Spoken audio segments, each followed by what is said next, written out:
Hi, my name is Trevor Tharp, and I'm joined today by Dr. Jennifer Victor, a professor with the Schar School, who specializes in U.S. election and legislation. Today she will be talking with us about Mason's role in the upcoming election. You work for the Schar School and you're the head of the Democracy Lab. You play a massive role in the upcoming election. What is the goal for this upcoming election?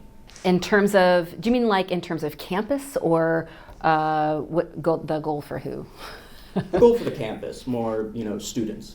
Yeah, so I'm really interested in the topic of how civic engagement happens in student populations. Since this is my third year as the faculty director for the Democracy Lab, which is the first year residential learning community here at Mason.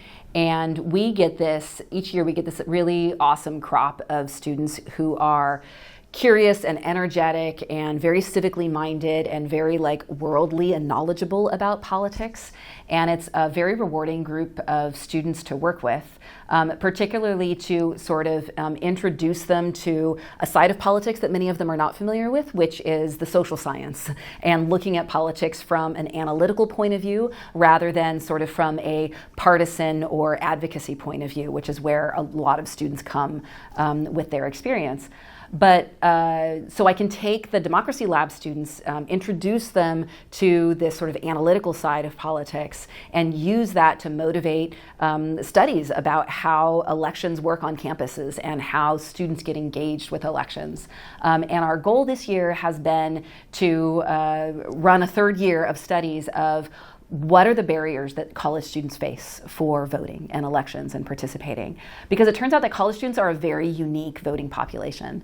And even though the rates of voting among college students tend to be reasonably high, college students face an enormous number of barriers to accessing the ballot and to voting. Most college students, not most, but many college students have more than one address. They maybe live on campus or in an off-campus apartment or something like that, and they have a permanent home address. And this multiple address thing winds up being very confusing for a lot of students because they assume they need to vote at home, but what if they want to vote here? And it turns out students have a choice. They can decide if they want to vote at home or if they want to vote with a local address. And so just helping students work through the legalities and the rules and the process to engaging in civic participation is really rewarding for this working with the student population.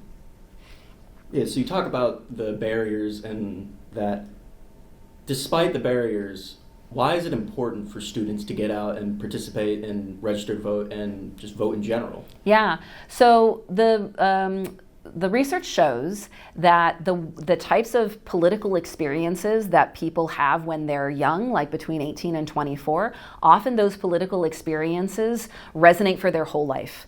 And so if when you're in college, you have a hard time with voting, or maybe you go to try to vote and you're turned away because you filled out your registration form wrong, or something else happens that's a negative experience, and you're kind of turned off by voting, that type of sort of rejection of the process can last for a whole lifetime. So we might lose a voter for 10 or 20 years down the line. And so we know that civic habits set in at a very young age. And so figuring out how to help students overcome whatever barriers they have for engaging in politics is a way of helping them to set sort of their adult lifetime of civic habits, which I think is very important.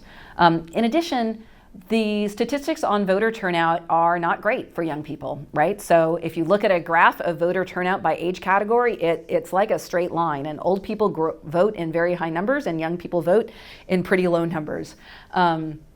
There's reasons to think this might be turning around.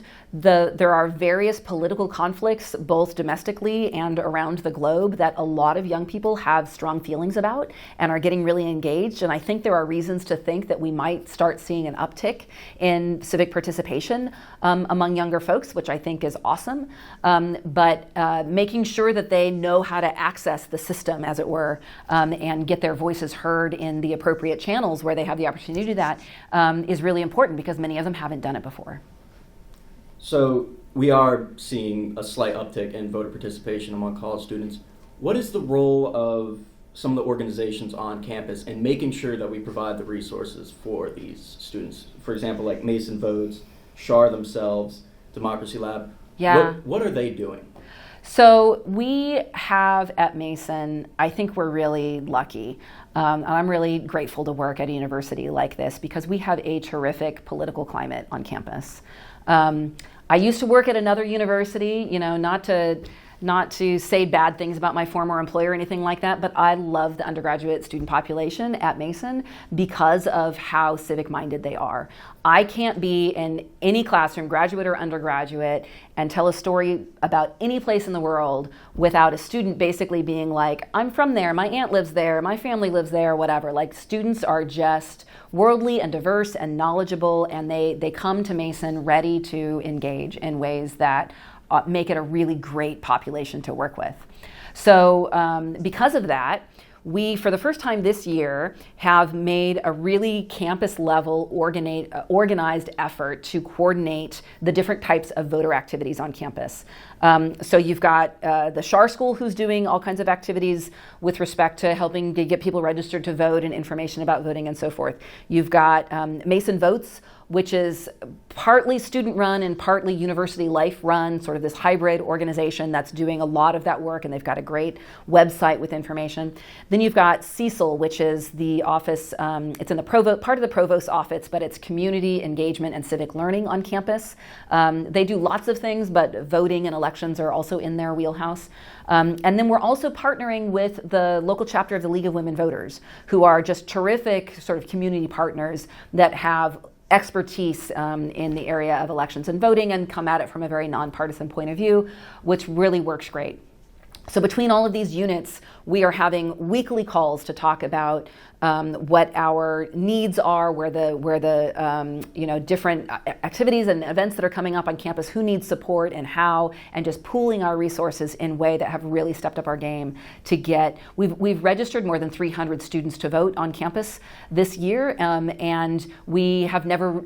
I don't know if that sounds like a big number or a small number to the audience, but we've never hit that high of a number in the years that I've been here and doing this kind of work.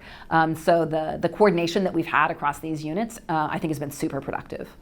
What would you say to students that are on the fence about participating in voting or just registering? Can they still vote even if they haven't registered yet? Yeah, so students who haven't registered to vote yet, in Virginia there is same-day voter registration. So whether you live on campus or off campus, if you have a Virginia address and you have not registered to vote, you need to look up where your local polling place is. If you live on campus, it's at Merton Hall, but if you live off campus, it's someplace in the community. But if you go to vote.elections.virginia.gov, you can look up your polling place and go to that place on election day and do same-day voter registration and then complete a provisional ballot and get your vote cast. Important maybe to add that that option is only available if you have not already voted in another state. So if you are an out-of-state student and you submitted an absentee ballot, then you can't vote again. Important to just cast one vote in one place. But students do have that option to do the same-day voter experience. But the other part of your question about students who may be hesitating or unsure or lack of interest or whatever about politics, I guess I would say to those students, like, I get it. Like, politics, there's a lot of conflict. There's a lot of uncomfortable topics. There's a lot of anger, sadness, and emotion that comes up around political discussions these days. I do not fault anybody who wants to shy away from that or doesn't want to get involved with that and wants to go do, like, petting puppies or cooking classes or skydiving, whatever. Otherwise, that sounds like a more calm experience. But that being said, I think that there are really wonderful positive ways to get involved with politics and to have a fulfilling and positive civic experience, especially at Mason, because we really do have a productive and respectful community political environment at Mason. There are, campus orgs and student groups that disagree. There are strong feelings on campus, but we have a level of mutual respect in the student population and between students and faculty and staff that I think creates a pretty healthy and robust political climate on campus that hopefully makes it a comfortable place for students to test the waters and maybe get a little bit more civically engaged. Thank you for that. And I think I want to move past the election. What is Mason and just all the Mason organizations in general going to do post-election? What are we looking at post-election? Yeah, the planning is a little bit scant, but the few things that I know about, partly because I'm involved with them, is on Thursday after the election, so that's Thursday, November 7th, I have sort of a decade-long tradition of, I always teach Gov 103, which is Introduction to American Politics, in the fall. And on the Thursday after an election, I open up my classroom to the whole community, to whoever wants to come. And I do an election post-mortem, which is just sort of an analysis of what we know about what happened in the election.